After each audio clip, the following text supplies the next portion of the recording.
বর্ষা বলছে তুমি না আসলে আমি মাইনের হব না, এই টাইপের একটা ইয়া ছিল।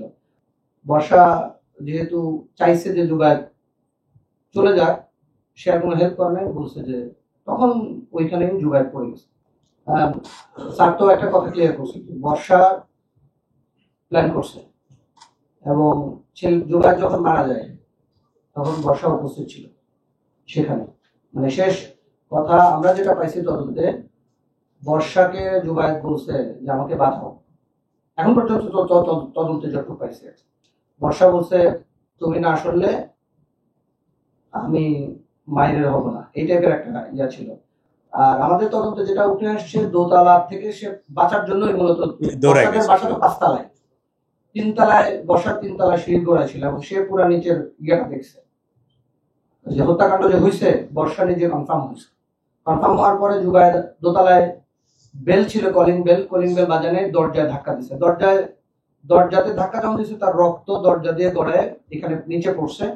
আর একটা ইন্টারেস্টিং ইয়ে হলো, দোতলায় যিনি ছিলেন ওনার ওজন অনেক বেশি। আপনারা ইয়া করলে দেখবেন যে উনি অলমোস্ট 150 কেজি ওজনের এক ভদ্রলোক। উনি উঠে যখন দরজা খুলছেন, মানে অনেকক্ষণ সময় লাগছে, আমাদের তদন্তে এটা আসছে, উনি উঠে যখন দরজা খুলছেন ততক্ষণে মাহির 3 তলায় পৌঁছে গেছে। দোতলায় ধাক্কা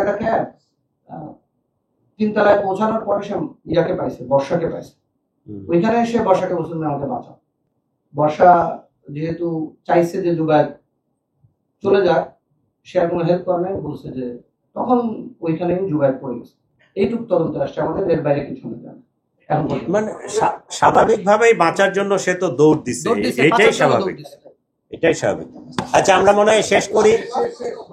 না, আপনি অনেকগুলো প্রশ্ন করছেন, না আপনি আর করেন না, উনি অনেকগুলো প্রশ্ন করছেন। না না, একসাথে না প্লিজ, বাস ওটা লাস্ট কোশ্চেন। আপনি কি বলতেছেন? মানে বন্ধুর সাথেও লেনদেনের